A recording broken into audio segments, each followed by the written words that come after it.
Hi, this is Lakshmi Chaudhry, the founder and editor of Splainer.in. Welcome to our daily news wrap called What the Happened Here. We make it easier and fun to know what's up at the end of every day, and we do it in about 5 minutes. So here's what you miss paying more for your Zomato orders.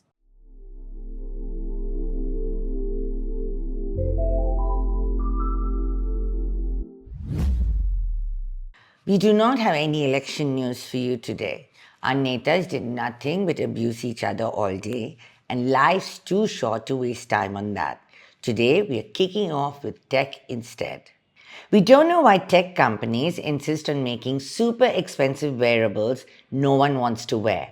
Apple's Vision Pro is in danger of bombing, much like those ghastly Google glasses. The company is already cutting back shipments due to low demand. After a lot of launch hype in February, many of the early users didn't keep the product beyond the return period, and now it's getting hard to find new buyers. Apple now expects only to sell around 400,000 devices compared to the projected 800,000. So, what went wrong? One reason may be the $3,500 price tag. You expect hell of a lot if you're going to pay that kind of money. Turns out the Vision Pro was just horribly uncomfortable to wear and not suited for daily use. It's a big blow to the virtual reality market, which has not hit the big time despite all those rosy pundit predictions.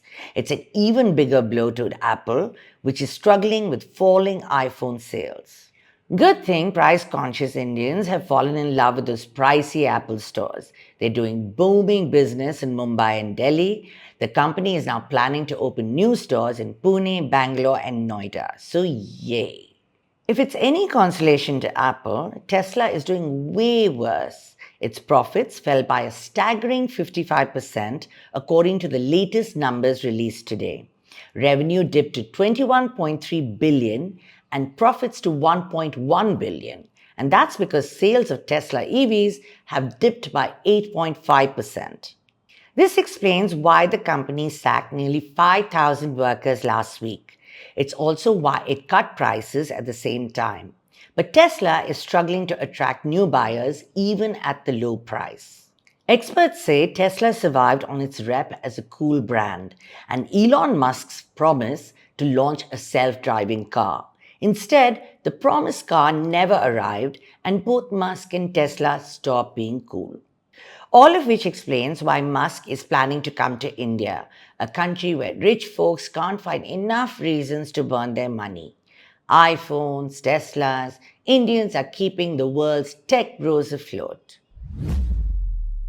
OpenAI, Meta, and Google have signed on to a new set of guidelines to protect children from AI. The big worry is that the technology will soon be used to churn out fake sexual content with images of children. The companies want to stop the flood before it starts. For starters, all training material for the machines will have to be scrubbed of such content. That's a bigger problem than it sounds. Back in December, a Stanford researcher showed that a popular database used to turn text into images included hundreds of sexual images of children.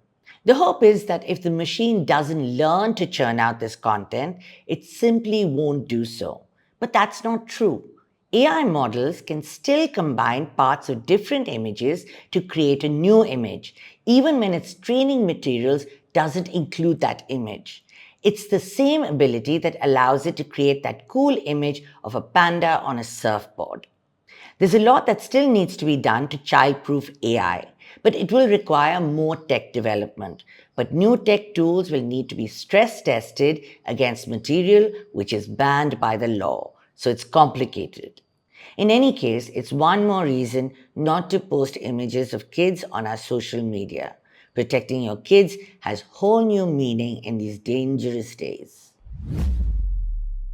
According to a new industry report, 157.4 million Indians went to the movie theaters at least once in 2023. That's a 29% jump from the previous year and 8% higher than pre-pandemic numbers, all of which added up to a lot of ka-ching. Box office revenues exceeded 12,000 crores for the very first time. In other words, the Indian movie industry has staged a big comeback, especially Bollywood, which registered the biggest jump. Its audience rose to 92 million, a 58% increase over 2022. But there's a catch.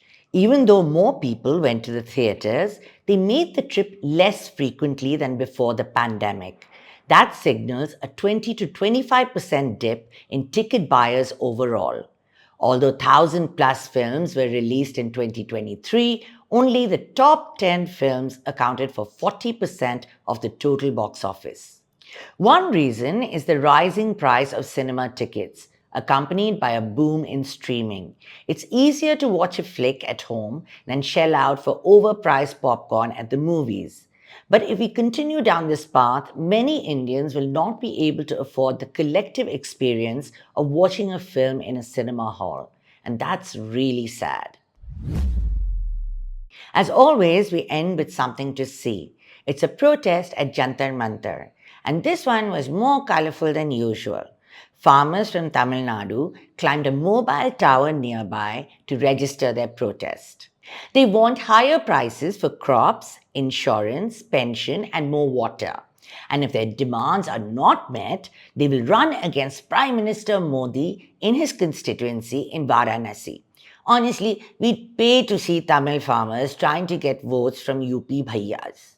In any case, all's well that ends well. The police used a crane to bring down the farmers from their dizzying heights. That's it for now. Be sure to check out Splainer's daily edition every weekday morning. It has all the news you need to know, served with a generous dollop of fun. I'll be back with the next edition of What the Happened Here every weekday evening. Be sure to follow us so you don't miss out. See you tomorrow.